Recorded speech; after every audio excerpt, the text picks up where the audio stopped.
এর যে চারটা ছোট ছোট বেটি, এরা কে বিয়ে কে দিবে, এদের পর ঘরে কে দিবে, এদের দেখাশোনা কে করবে? তারপরও তার বাবাকে ধরে নিয়ে যায়। মরে না মরে না, মরে না। এই দারোগার কাছ থেকে কাউরির বাঁচান নাই। তাহলে বন্ধু আপনাকে যেটাই আমি বুঝি, এই লোকটার দারোগার মধ্যে এমন একটা দারোগা যার ভিতরে কোনো ঘিন নাই। যদি ঘিন থাকতো তাহলে 1.5 বছর থেকে পায়খানায় বুড়া ডুবে আছে, তাকেও ছাড়ে না, তাকেও তুলে নিয়ে যায়। স্টেশনের পাগলা, এত পাগলা রে বন্ধু, যার দিকে দেখা যায় না, যার শরীরের দুর্গন্ধতে থাকা যায় না, তাকেও ছাড়ে না, তাকেও ধরে নিয়ে যায়। বন্ধুরে, তাহলে বুঝতে পারলেন কাউরির বাঁচান নাই, সবাইকেই ধরবে। আমাদের সবারই আল্লাহর কাছে যেতে হবে। যেমন লোকটা ভুল করার পরে দিল্লি পাটনা পালিয়ে বাঁচতে পারলো না, আল্লাহ বলছেন আইনামা তাকুনু ইউদরিকুমুল মাউতু ওয়ালাউ কুনতুম ফি বুরুজিম মুশাইয়াদা। তুমি দোকানে থাকো, মাকানে থাকো, জমিনে থাকো, জায়গাতে থাকো, খেতে খৈলানে থাকো, জলের তলে তুমি লুকিয়ে যাও, তুমি একটা খুব সুরক্ষিত ঘর করে নিজকে বন্ধ করে নাও, তুমি বাঁচতে পারবে না। সেখানে তোমার কাছে দারোগা যাবে আর তোমাকে অ্যারেস্ট করবে, এই মুখ থেকে তুমি বাঁচতে পারবে না।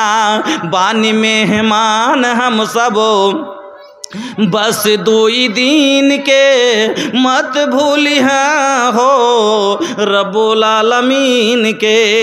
हो जाई विदाई तोहरो जाइबा कबर हो, छूट जाई तोहरो ई सजावल घर हो, छूट जाई तोहरो ई सजावल घर हो।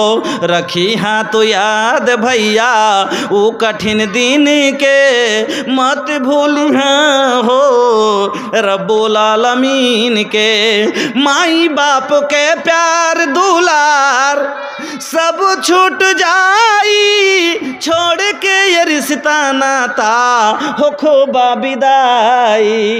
माई बाप के प्यार दुलार सब छूट जाई, छोड़ के ये रिश्ता नाता हो खोबा विदाई।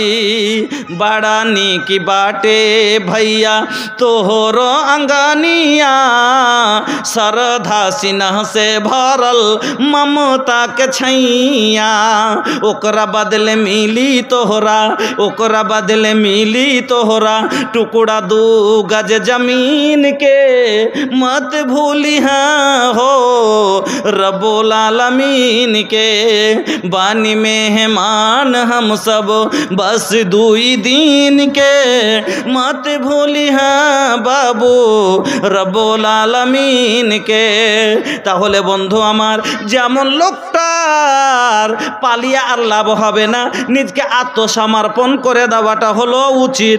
কেন, যদিও নিজকে ধরা দিয়ে দেয়, জেলে গিয়েও বেঁচে থাকবে, জানে মরবে না, এটা হলো তার বুদ্ধিমানী। ওই রকমই আমাদের বুদ্ধিমানী, যখন আমাদের কোনো নিস্তার নাই, বাঁচার নাই, মরতেই হবে, তাহলে বুদ্ধিমানী আমাদের এটাই হবে, মরার আগে আল্লাহর আগাদিকে আত্মসমর্পণ করে দেওয়া, নিজের গুনাহ থেকে আল্লাহর কাছে তওবা করে নেওয়া, মাপ চেয়ে দেওয়া। আমার বন্ধুরা, আল্লাহ রাব্বুল আলামিন বলেন, বান্দা তুমি গুনাহ করেছো, শোনো, আস্তাগফিরুল্লাহ, তুমি তোমার আল্লাহর কাছে ইস্তেগফার করো। ইন্নাল্লাহ কানা গফুরুর রহিমা। ওরে বান্দা, তোমার আল্লাহ হলো দয়াবান, ক্ষমাবান, তোমাদের মাপ করে দিবে। গুনাহ করেছো তুমি, না উম্মিদ হয়ো না।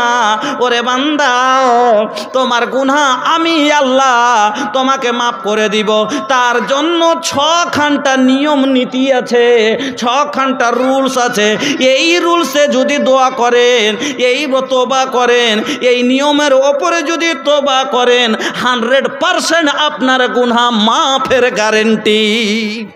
যতই বড় গুনাহ করেছেন, 6খানটা নিয়মের উপরে তওবা যদি করতে পারেন, 100% গ্যারান্টি মাফের, মাপ পেয়ে নেবেন। 6টা নিয়ম বলে দিব আজকের এতে ইনশাআল্লাহ। তা আল্লাহ রাব্বুল আলামিন বললেন কি, আস্তাগফিরুল্লাহ ইন্নাল্লাহা কানা গফুরুর রহিমা। তোমরা তো আল্লাহর কাছে ইস্তেগফার করো, নিঃসন্দেহে তোমার আল্লাহ গফুর রহিম তোমাকে মাফ করে দেবে। এবার আসুন আরেকটা আয়াত পড়েছিলাম কি, তুবু ইলাল্লাহি জামিয়ান ইয়া আইয়ুহাল মুমিনুনা লাআল্লাকুম তুফলিহুন। আল্লাহ কি বললেন? এ মুমিন, তোমরা কি করো? সবাই একজোটে আমার কাছে তওবা করো, এমনভাবে তওবা করো যাতে তোমরা কামিয়াব হয়ে যাও, এমনভাবে তওবা করো যাতে কামিয়াব হয়ে যাও। এবার আপনি বলবেন আর একটু ভাঙ্গা ভালো করে বুঝিয়ে দিই যে তওবা করলে কামিয়াব কি করে হলাম? আপনি জীবনে 99টা গুনাহ করেছেন। কতটি গুনাহ? 99টা গুনাহ করেছেন, একটা মাত্র নেকি করেছেন আপনার লাইফে। 60 বছর বয়সে আপনি 99টা গুনাহই করেছেন, মাত্রই একটা নেকি করেছেন। আল্লাহর একটা দাঁড়ি পাল্লা হবে কিয়ামতের দিন, আপনারা সবাই জানেন, মিজান কায়েম হবে যাতে নেকি বদি তোলা হবে। এই তারাজুটা কিরকম তারাজু হবে? এ আপনার আমার ঘরে পাইকারের ধান ভুট্টা লাপা তারাজু লয়, আপনার বাজারের সবজি লাপা তারাজু লয়, সোনার দোকানের তারাজু লয়, তার থেকে উন্নত মানের তারাজু। কিরকম তারাজুটা? আল্লাহুস সামাদ। আপনাকে আর বুঝিয়ে দিই, আমরা দুনিয়াতে তারাজু ব্যবহার করি একটা দাড়ি পাল্লা বড়, যাতে এখন আমরা ভুট্টা লেপে দিচ্ছি, 3 খোঁটা দিয়া লাগাই। আচ্ছা, এই তারাজুটা আমাদের লাভ সহি আছে না নেই? নাই। কেন? ঠিক কথা বলেছেন, এর জীবনও লাভ সহি লাই। না হলে বোরা তুলবেন, কোনোটা 59 কিলো, কোনোটা 61 কিলো, কোনোটা 55 কিলো, কোনোটা 62 কিলো। আচ্ছা ভাই, ইয়াতে কি এক দানাও কম বেশি নেই? অবশ্যই কোনোটাই 1 কিলো 60 কিলো 100 গ্রাম আছে, কোনোটাই 60 কিলো আছে, 1 পোয়া আছে, কিন্তু ইয়ার ওজন কি পাওয়া যাবে? কিলোর বেশিতে পাওয়া যাবে না। তাহলে এই তারাজুটা সহি হলো না? সহি হলো না, এর ওজন সহি লয়। 2 নম্বরে এর চাইতে ভালো হলো তারাজু আর একটা, যেটাতে আমরা 2 কেজি 1 কেজি ধান চাল লাপি দোকানে। এতে যদি আপনার ওজন যখন তুলবেন যদি 100 গ্রাম বেশি থাকে তো ধরা যাবে না? যাবে না? যাবে, ধরা যাবে। তাহলে বড় তারাজু থেকে এটা তারাজু বেশি ভালো হলো। এবার এই তারাজুতে যদি 4টা মাত্র চাইলের দানা বেশি থাকে ধরা যাবে? যাবে না, যাবে না। 2টা যদি ধানের দানা বেশি থাকে ধরা যাবে? যাবে না। তো এই তারাজু অসাহি হলো না। এবার চলেন, সোনারের দোকানে একটা ছোট তারাজু আছে, এই তারাজুতে যদি তোলা যায় তাহলে একটা চাইলের ওজন পাওয়া যাবে না? যাবে না? পাওয়া যাবে। কেন? একটা মহিলা যে লাখের পরে 5 দানা, ওটার ওজন ধরা যায় কি যায় না? বর্তমান যুগ তো ভাই এত উন্নত মানের হয়েছে যে যেটা না দেখা যায় সেটাকেও ধরে লাই, ধরে না? আচ্ছা, যেটা দেখা যায় না সেটা ধরা যায়? যাই। আপনি ঠিক কথা বলেছেন। কেন করে ধরা যায়? দেখাই যায় না, ধরা কি করে যায়? দেখা যায় না। যেটা আমি কি বলেছি কথা বুঝেন, যে যেটা দেখা যায় না সেটা ধরা যায় কি যায় না? আল্লাহ লয়, মানুষই ধরে। আপনার চোখের আগা দিকে আপনার গ্রামেরই লোকে ধরে, ধরে না? এখানটা ডাক্তার গালাকে দেখেছেন, এখানটা বগলে হুড়কা লাঠি ভরে দিলে 3 মিনিট পরে কইছি 102 ডিগ্রি ধরলে। জ্বর দেখা যায় না কিন্তু ধরা গেল। ওই রকমই হাওয়া চলে, চোখে দেখা যায় না কিন্তু যখন খবরে দেয় 175-এর স্পিরিটে হাওয়া চলেছে। আমার বন্ধুরা, বর্তমান যুগে আপনাকে আরো ভালো করে বোঝায়, সোনারের দোকানের তারাজুতে যদি আপনি একটা চাল দেন ধরা পড়ে যায়, কিন্তু ওই তারাজুতে যদি একটা জাররা আপনি তুলে দেন ওজনে আসবে না। আমার বন্ধু আল্লাহ রাব্বুল আলামিন বলেন, ফামাই আমাল মিসকালা যাররাতিন খায়রান ইয়ারা ওয়া মাই আমাল মিসকালা যাররাতিন শাররান ইয়ারা। বান্দারে, তুমি একটা একটা জাররা পরিমাণ গুনাহ যদি করেছো সেটাও সেদিন তুমি চোখে দেখবা, তোমার মিজানের পাল্লায় ওজন দিবে। ওরে বান্দা, সেদিন একটা জাররা পরিমাণ যদি নেকি করেছো সেটাও নিজের চোখে দেখবা, তোমার তারাজুর পাল্লায় ওজনে তোলা হবে। আমার বন্ধুরা বলবেন জাররা কি জিনিস আরো ভালো করে বোঝেন। কালকে দুপুরের সময় 10টা বেলাতে ঘরের ভিতরে ঢুকবেন, জানলা খিড়কি সবকে বন্ধ করে দিবেন, কেওয়াড় বন্ধ করে দিয়ে টালির ছান্দা দিয়ে চিকাসের আলোটা যখন ঘরের ভিতরে লাইট ফোকাসিংটা যখন ঢুকবে, ওই আলোর ভিতরে দেখিয়েন এই খুদি খুদি জিনিস গেলে জানো কি কিল কিল কিল কিল করে, একে বলা হয় জাররা। এই জাররা আপনার বড় তারাজু তো ধরতে পারবে না, আপনার বাড়ির ধানলাপা তারাজু তো ওজন দিবে না, সোনারের দোকানের তারাজু অত খাঁটি হলো তাতেও ওজন দিবে না, কিন্তু আমার আল্লাহর তারাজু এত খাঁটি হবে ওই জাররার ওজন সেদিন ধরে দিবে।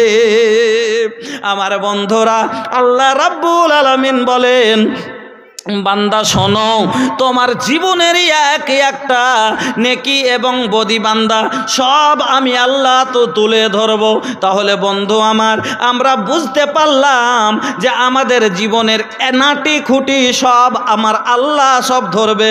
আর আল্লাহ কি বললেন, যে তোমরা এমনভাবে তওবা করো যাতে তোমরা কামিয়াব হয়ে যাও। এবার কথাটাকে ওখানে নিয়ে চলেন। আপনি জীবনে 99টা গুনাহ করেছেন, একটা নেকি করেছেন, 2 পাল্লাই দেওয়া হলো, একদিকে 99 একদিকে 1। আপনি বলুন তো 900 গ্রাম বেশি হবে না 100 গ্রাম বেশি? 900 গ্রাম বেশি। তাহলে গুনহার পাল্লা হলো এটা আর নেকির পাল্লা হলো এটা, বরাবর করে লাগা হলো। যেমন এদিকে 99টা দেওয়া হলো, এদিকে 1 দেওয়া হলো, হারাস করে এটা ঝুঁকে গেল, এটা উঠে গেল।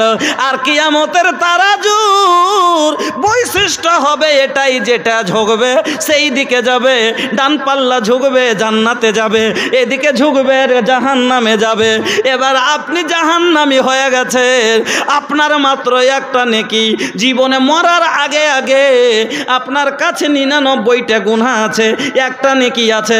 এখন যদি মরণ হয় আপনার এরকম হবে, কিন্তু মরার আগে আল্লাহর কাছে কাঁদতে শুরু করলেন, তওবা করতে লাগলেন, এমনভাবে তওবা করলেন আল্লাহকে রাজি করে নিলেন, এমনভাবে তওবা করলেন আল্লাহকে মানিয়ে নিলেন, আপনার জীবনের গুনাহকে আপনি মাফ করিয়ে নিলেন।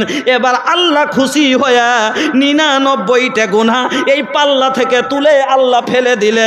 এবার বলুন তো, একটা মাত্র নেকি এই পাল্লায় এদিকে উঠে গেল আর এটা বসে গেল।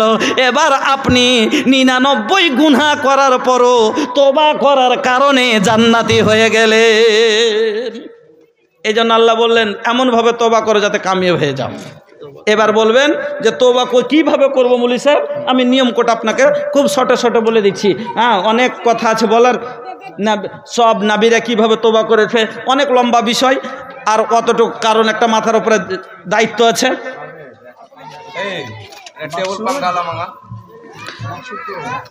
1 নাম্বার, 1 নাম্বার, এদিকে শুনেন, কথা শুনেন, কথা শুনেন। 1 নাম্বার, তওবা করার নিয়ম। জীবনে কতই গুনাহ করে নিয়েছেন, তওবা যখন করবেন আল্লাহকে রাজি করার জন্য করবেন। তওবাটা শুধু এটা নিয়ত করবে যে আমি দুনিয়াকে রাজি করার লেগে লয়, দুনিয়ার কোনো লাভ উঠাবার লেগে লয়, মানুষের কাছে যাচ্ছে বড় হওয়ার লেগে লয়, আমি আল্লাহর নজরে ভালো হওয়ার লেগে, জান্নাত লাভ করার লেগে তওবা করছি, আল্লাহকে রাজি করার লেগে তওবা করতে হবে। হ্যাঁ, যেমন তওবা করেছিলেন, অনেক লম্বা হয়ে যাবে। গামেদিয়া বংশের এক মহিলা, জোহাইনা কাবিলার এক মহিলা যেমন তওবা করেছিলেন, মাইজ বিন মালিক। সবটি ঘটনা বলবো না, 2 মিনিটে মাইজ বিন মালিকের ঘটনাটা